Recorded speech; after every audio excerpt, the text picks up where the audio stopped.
পদত্যাগ করে দলের দায়িত্ব নিন প্রধান উপদেষ্টাকে দুদু। স্বামী সন্তান ফেলে পরক্রিয়া প্রেমিককে বিয়ে ত্যায্য করলেন পিতা।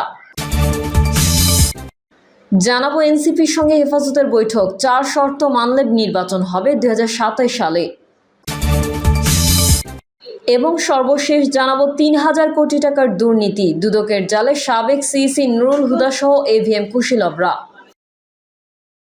এতক্ষণ শুনছিলেন সংবাদ শিরোনাম, এবারে বিস্তারিত। তবে তার আগে অনুরোধ থাকবে আমাদের চ্যানেলটি সাবস্ক্রাইব করে বেল আইকনটি ক্লিক করুন। পদত্যাগ করে দলের দায়িত্ব নিন প্রধান উপদেষ্টাকে দুদু। বিএনপির ভাইস চেয়ারম্যান শামসুজ্জামান দুদু বলেছেন, ডক্টর মোহাম্মদ ইউনূস ছেলেদের নিয়ে একটা দল গঠন করেছেন। অনেকেই এর বিরোধিতা করেছে, কিন্তু আমরা করিনি। ডক্টর ইউনূস সত্যবাদী, সাহসী ও বিবেকবান মানুষ। তাকে আমরা এখনো শ্রদ্ধা করি। আপনার যেহেতু এতই বিবেক আছে, এতই সত্য জানেন, তাহলে ছেলেদের রাস্তায় ঠেলে দিচ্ছেন কেন? আপনি পদত্যাগ করে দলের দায়িত্ব গ্রহণ করুন, নির্বাচনে অংশ নিন। জনগণ ভোট দিলেই বিএনপি আপনাকে সর্বপ্রথম অভিনন্দন জানাবে। অন্তর্বর্তীকালীন সরকারের উদ্দেশ্যে শামসুজ্জামান দুদু বলেন, আপনাদের আমরা সমর্থন করি। আপনাদের প্রতি আমাদের শ্রদ্ধা আছে। এই শ্রদ্ধা, ভালোবাসা নষ্ট করবেন না। বিএনপিকে রাস্তায় নামতে বাধ্য করবেন না। বিএনপি রাস্তায় নামার আগেই নির্বাচন দিন। বিএনপির রাস্তায় নামলে কি হবে, শেখ হাসিনার দিকে তাকান। বিএনপি যে কয়বার ক্ষমতা এসেছে জনগণের সমর্থন ও ভালোবাসা নিয়ে, কারণ আমাদের শহীদ প্রেসিডেন্ট জিয়াউর রহমান, দেশনেত্রী খালেদা জিয়া ও তারেক রহমান আছে। নির্বাচন এই বছরের ডিসেম্বরের মধ্যেই হতে হবে মন্তব্য করে তিনি বলেন, নির্বাচন হবে, নির্বাচন ঠেকানোর মতো সাহস কারও নাই। নির্বাচন এই বছরের ডিসেম্বরের মধ্যেই হতে হবে, এটা এখন আমরা দাবি করছি, কিন্তু আমরা প্রমাণ করে ছাড়ব ডিসেম্বরেই নির্বাচন হবে। দুদু আরও বলেন, নির্বাচনের জন্য সংস্কার প্রয়োজন। সেই নির্বাচনে যদি না হয় তাহলে সংস্কার কি কাজে লাগবে? তিনি বলেন, বর্তমান সরকার যদি ভুল না করে, দেশকে বিপথে চালিত না করে, তাহলে আগামীর বাংলাদেশ হবে গণতান্ত্রিক বাংলাদেশ। স্বামী সন্তান ফেলে পরক্রিয়া প্রেমিককে বিয়ে ত্যায্য করলেন পিতা। কুষ্টিয়ার কুমারখালীতে স্বামী সন্তান ফেলে পরক্রিয়া প্রেমিককে বিয়ে করায় মেয়েকে ত্যায্য করেছেন পিতা। ঘটনাটি ঘটেছে নন্দলালপুর ইউনিয়নের মনোহরপুর গ্রামে। ভুক্তভোগী পিতা রবিউল ইসলাম ফেসবুকে উল্লেখ করেন, তার বাড়ি নন্দলালপুর ইউনিয়নের মনোহরপুর গ্রামে। তার মেয়েকে দুর্গাপুর গ্রামে একটি সম্ভ্রান্ত পরিবারে বিয়ে দেন। সেখানে 7 বছরের একটি পুত্র সন্তান রয়েছে। তার মেয়ে কুমারখালীর তেবাড়িয়া গ্রামের ফটোগ্রাফার 2 সন্তানের জনক সাকিব ফারহানের সঙ্গে পরক্রিয়ার সম্পর্ক গড়ে তোলে। তিনি জানার পর নানাভাবে মেয়েকে ফিরিয়ে আনার চেষ্টা করেন। সাকিব ফারহান নিজেকে সাংবাদিক পরিচয় দিয়ে তাদের উপর প্রেশার সৃষ্টি করে তার মেয়ের সঙ্গে সম্পর্ক অটুট রাখার জন্য। শেষ পর্যন্ত তিনি মেয়েকে গৃহবন্দী করে রাখলে সাকিব ফারহান ড্রোন পাঠিয়ে তার মেয়ে খোঁজ নেওয়ার চেষ্টা করলে তারা সাকিবকে হাতে নাতে ধরে এলাকাবাসীর মাধ্যমে মুচলেকা নিয়ে ছেড়ে দেন। 13ই ফেব্রুয়ারি তার মেয়ে 12 ভরি স্বর্ণের গহনা এবং নাতি ছেলের জন্য জমানো টাকা নিয়ে সাকিব ফারহানের সঙ্গে পালিয়ে গিয়ে বিয়ে করেন। তিনি 2 মাস অপেক্ষা করেন তার মেয়ে নিজের ভুল বুঝতে পেরে হয়তো ফিরে আসবে এই আশায়, কিন্তু শেষ পর্যন্ত ফিরে না আসায় তিনি চলতি 6 মার্চ মেয়েকে ত্যায্য করেন। তিনি বলেন, তার স্থাবর অস্থাবর সমস্ত সম্পত্তি থেকে তিনি মেয়েকে বঞ্চিত করলেন এবং তার মেয়ের প্রাপ্য সম্পত্তি নাতি ছেলের নামে লিখে দেবেন বলে জানান। এছাড়াও তার মেয়ে তাদের জন্য মৃত বলে উল্লেখ করেন। ফেসবুকের মাধ্যমে মঙ্গলবার তিনি তার মেয়েকে ত্যায্য করার বিষয়টি প্রচার করেন। পরবর্তীতে কোনো স্ত্রী স্বামীর সন্তান ফেলে এমন ঘৃণিত কাজ যাতে না করে, এজন্য তিনি এই কাজ করেছেন। এনসিপির সঙ্গে হেফাজতের বৈঠক, 4 শর্ত মানলে নির্বাচন হবে 2027 সালে। জাতীয় নাগরিক পার্টির সঙ্গে হেফাজতে ইসলাম বাংলাদেশের বৈঠক অনুষ্ঠিত হয়েছে। সূত্রে জানা গেছে, বিএনপির সঙ্গে দ্রুত নির্বাচনে একমত হলেও এনসিপির সঙ্গে বৈঠকে হেফাজতে ইসলাম বাংলাদেশ একমত হয়েছে 4 শর্তে। এসব শর্ত মানলে নির্বাচন হবে 2027 সালে। শর্তগুলো হচ্ছে, গণহত্যার দায়ে দল হিসেবে আওয়ামী লীগের বিচার করতে হবে। বিচার না হওয়া পর্যন্ত আওয়ামী লীগের নিবন্ধন বাতিল এবং রাজনৈতিক ও সাংগঠনিক কার্যক্রম স্থগিত রাখতে হবে। নির্বাচনের আগেই আওয়ামী লীগের বিচারের পদক্ষেপ দৃশ্যমান করতে হবে এবং আওয়ামী লীগকে সন্ত্রাসী সংগঠন হিসেবে ঘোষণা করতে হবে। ফলে ধারণা করা হচ্ছে, এসব বাস্তবায়ন করতে গেলে আগামী 2027 সালের দিকে নির্বাচন হতে পারে। বৈঠক শেষে এনসিপির জ্যেষ্ঠ যুগ্ম আহ্বায়ক আরিফুল ইসলাম বলেন, গণহত্যার দায়ে দল হিসেবে আওয়ামী লীগের বিচার না হওয়া পর্যন্ত আওয়ামী লীগের রাজনৈতিক ও সাংগঠনিক কার্যক্রম নিষিদ্ধ করা, নির্বাচনের আগে আওয়ামী লীগের বিচারের দৃশ্যমান তৎপরতা এবং আওয়ামী লীগকে সন্ত্রাসী সংগঠন হিসেবে ঘোষণা, এসব বিষয়ে বৈঠকে ঐকমত্য হয়েছে। ৩,০০০ কোটি টাকার দুর্নীতি, দুদকের জালে সাবেক সিইসি নুরুল হুদা সহ ইভিএম কুশীলবরা। ক্ষমতাচ্যুত আওয়ামী লীগ সরকারের আমলে ১.৫ লক্ষাধিক ইলেকট্রনিক ভোটিং মেশিন কেনা হয়েছে প্রচলিত দামের ১০ গুণেরও বেশি টাকায়। ৩,৮২৫ কোটি টাকার প্রকল্পে ইভিএম কেনার ক্ষেত্রে ৩,১৭২ কোটি টাকার রাষ্ট্রের ক্ষতি হয়। বাড়তি দামের টেন্ডার ছাড়াই সরাসরি পদ্ধতিতে ১.৫ লাখ ইভিএম ক্রয় এবং আর্থিক বিধিবিধান লঙ্ঘন করে অর্থ ব্যয় সহ নানা ফাঁকফোকরের সুযোগে সরকারের বিপুল অর্থের অপচয় হয়েছে।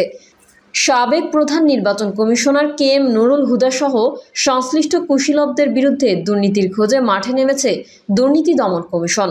অভিযোগ অনুসন্ধানে ৩ সদস্যের টিম গঠন করার পর ইভিএম ক্রয় সংক্রান্ত নথিপত্র তলব করে চিঠি দেওয়া হয়েছে বলে জানা গেছে। চিঠিতে অভিযোগের বিষয়ে বলা হয়েছে, সাবেক প্রধান নির্বাচন কমিশনার নুরুল হুদা ও অন্যান্যরা ক্ষমতার অপব্যবহার, বিভিন্ন অনিয়ম ও সরকারি আর্থিক বিধিবিধান লঙ্ঘনপূর্বক পরীক্ষা ছাড়াই প্রকল্প গ্রহণের পর টেন্ডার ছাড়াই বাজার মূল্যের চেয়ে ১০ গুণ বেশি দামে ১.৫ লাখ নিম্নমানের ইলেকট্রনিক ভোটিং মেশিন ক্রয় করে সরকারি প্রায় ৩,১৭২ কোটি টাকা ক্ষতি সাধন করেছেন। দুদকের অভিযোগে আরও যেসব ব্যক্তির নাম উঠে এসেছে তাদের মধ্যে রয়েছে সাবেক প্রধানমন্ত্রী শেখ হাসিনার নিরাপত্তা উপদেষ্টা তারিক আহমেদ সিদ্দিক, জাতীয় পরিচয়পত্র অনুবিভাগের তৎকালীন মহাপরিচালক মোহাম্মদ সাইদুল ইসলাম, মেশিন টুলস ফ্যাক্টরির সে সময়ের ব্যবস্থাপনা পরিচালক সুলতানুজ্জামান মোহাম্মদ সালেউদ্দিন, সাবেক নির্বাচন কমিশনার শাহাদাত হোসেন চৌধুরী ও নির্বাচন কমিশনের সাবেক সচিব হেলাল উদ্দিন আহমেদ। অভিযোগের বিষয়ে জানতে চাইলে সাবেক প্রধান নির্বাচন কমিশনার নুরুল হুদা ঢাকা পোস্টকে বলেন, বিষয়টি বেশ আগের, পুরোপুরি মনে নেই, তদন্তকালে যদি আমার কাছে আসে তখন বলা যাবে, এই মুহূর্তে বলতে পারবো না। তবে এইটুকু মনে পড়ে, শক্তিশালী একটি টেকনিক্যাল কমিটির সুপারিশের পরিপ্রেক্ষিতে মেশিন টুলস ফ্যাক্টরির মাধ্যমে মেশিন ক্রয় করা হয়। প্রতিষ্ঠানটি এককভাবে কাজ করেছে আর অর্থ মন্ত্রণালয়ের মাধ্যমে পেমেন্ট হয়েছে। এর সঙ্গে নির্বাচন কমিশনের সম্পৃক্ততা ছিল না, তাই দুর্নীতির প্রশ্ন আসে না। তিনি আরও বলেন, ইভিএম এর ওয়ারেন্টি নিয়ে কিছু প্রশ্ন উঠেছে বলে জানি। আসলে ওয়ারেন্টির বিষয় অনেক কিছুর উপরে নির্ভর করে, কারণ ইভিএম স্থানীয় পর্যায় থেকে জাতীয় নির্বাচনে ব্যবহার হয়েছে, প্রত্যন্ত অঞ্চলে নিয়ে যাওয়া হয়েছে, আবার আনা হয়েছে। আনা নেওয়ার যাতায়াত সব জায়গায় একরকম নয়, সেই কারণে ক্ষয়ক্ষতি হয়েছে। দুদক তদন্ত করুক, তদন্তে যা আসবে তাই হবে। জানতে চাইলে দুদক মহাপরিচালক মোহাম্মদ আক্তার হোসেন বলেন, দুদকের অনুসন্ধান আইন ও বিধি অনুসরণ করে চলে। অনুসন্ধান টিম কাজ করছে। তাদের অনুসন্ধানের প্রতিবেদনের সুপারিশের পরিপ্রেক্ষিতে কমিশন পরবর্তী সিদ্ধান্ত নেবে। অভিযোগে কি কি বলা হয়েছে? সাবেক প্রধান নির্বাচন কমিশনার KM নুরুল হুদার নেতৃত্বাধীন কমিশন টেন্ডার ছাড়াই তড়িঘড়ি করে ইভিএম এর বড় লট সংগ্রহ করেছে বলে অভিযোগ উঠেছে। ডেলিগেশন পদ্ধতিতে কেনার বিধান রেখে প্রকল্প প্রস্তাব পাশ করে পতিত আওয়ামী লীগ সরকার। ইভিএম কেনার বিষয়ে ইসি সচিবালয় ও বাংলাদেশ মেশিন টুলস ফ্যাক্টরির সঙ্গে একটি সমঝোতা স্মারক সই হয়। এরই ধারাবাহিকতায় মেশিন টুলস ফ্যাক্টরির মাধ্যমে নির্বাচন কমিশনকে ইভিএম সরবরাহ করা হয়েছে। মূল যন্ত্রটি মেশিন টুলস ফ্যাক্টরির মাধ্যমে চীন থেকে আমদানি করা হয়। প্রথমে ১৫০ আসনে ইভিএম ব্যবহার করে ভোট নেওয়ার পরিকল্পনা ছিল তৎকালীন সিইসির। তবে শেষমেশ মাত্র ৬টি আসনে এই মেশিন ব্যবহার করে ভোট গ্রহণ করা হয়। অবশ্য পরবর্তী সময়ে কিছু সংসদীয় আসনের উপনির্বাচন সহ স্থানীয় সরকার প্রতিষ্ঠানের নির্বাচনে ইভিএম ব্যবহার করা হয়। প্রতিটি ইভিএম এর জন্য খরচ হয় ২,৩৬,৩৭৩ টাকা। এই হিসেবে ১.৫ লাখ ইভিএম কিনতে সরকারের ব্যয় ৩,৮২৫ কোটি টাকা। বিপত্তিটা এখানেই। সরকারের মহাহিসাব নিরীক্ষক ও নিয়ন্ত্রকের দপ্তর সহ সংশ্লিষ্টদের দাবি, বাজার দরের চেয়ে ১০ গুণের বেশি দামে ইভিএম কেনা হয়েছে। ফলে ইভিএম কিনতে ৩,০৩৪ কোটি টাকার মতো খরচ হওয়ার কথা ছিল। সেই হিসেবে ৩,১৭২ কোটি টাকা অতিরিক্ত অর্থ খরচ করা হয়েছে। সংশ্লিষ্টরা বলছেন, পতিত সরকারের প্রধানমন্ত্রী শেখ হাসিনার সময় কিছু প্রভাবশালী ব্যক্তিকে লুটপাটের সুযোগ দিতেই কোনো ধরনের সমীক্ষা ছাড়াই এই প্রকল্প গ্রহণ করা হয়।